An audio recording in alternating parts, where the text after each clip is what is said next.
Voici 10 conseils comment débarrasser de djinns amoureux. La première, prendre conscience et agir.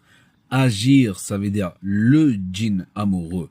Il joue beaucoup, il est dans le bas de vente et tout ça. Il joue beaucoup avec le mariage pour la personne qui va pas se marier, pour qui va pas avancer dans sa vie.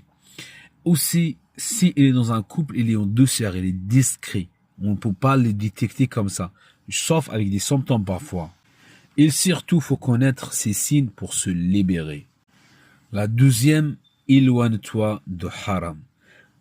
Écoute de la musique, l'écoute de la musique, il faut éloigner de l'écoute de la musique, il faut éloigner de regarder trop le miroir, il faut d'être isolé, tout ça, éloigne-toi de tout ça. Regarder les films érotiques et des choses comme ça, il faut éloigner-toi de toutes ces choses-là.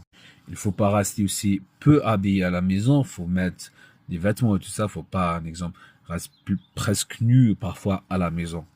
La troisième, faites des ruqya régulières. Un exemple avec Surat al-Falaq, Surat al-Nas, Surat al-Ikhlas. Vous pouvez rajouter avec ça Surat Youssef, Surat al-Nur. Ils sont très efficaces pour le djinn amoureux. Tu peux lire ces sourates, un exemple sur l'eau de Zamzam, tu peux le boire, tu peux rajouter avec d'autres lots, tu peux doucher avec. Boire, c'est très important aussi. La quatrième, la lecture de Coran quotidienne.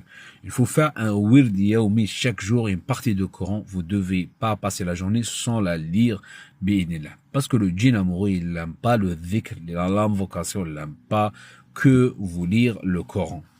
La cinquième, le fait de se renforcer spirituellement.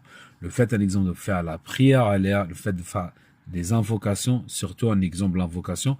Allahumma ba'id bayni wa bayna al-jinn al-ashiq. Allahumma ba'id bayni wa bayna al-jinn al-ashiq. Wa abtilhu ya qawiyu ya matin.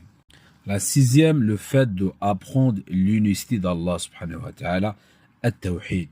Tawhid, apprendre l'association majeure, c'est quoi, l'association mineure, c'est quoi. Tout ça, on apprend dans le tawhid les 3 fondements pour, bi'inillah, guérir rapidement. La septième, le fait de jamais oublier les invocations de matin, les invocations de soir. Le fait de dire aussi la ilaha illallah wahdahu la sharika lah, lahul mulku wa lahul hamdu wa huwa ala kulli shay'in qadir. La septième, le fait de faire la prière de nuit, se réveiller le Fajr avant la prière de Fajr, et faites un exemple 4 unités de prière, 2 unités de prière, et après, une fois que vous finissez, vous levez les mains, demandez à Allah, après vous se levez pour faire 2 autres unités de prière.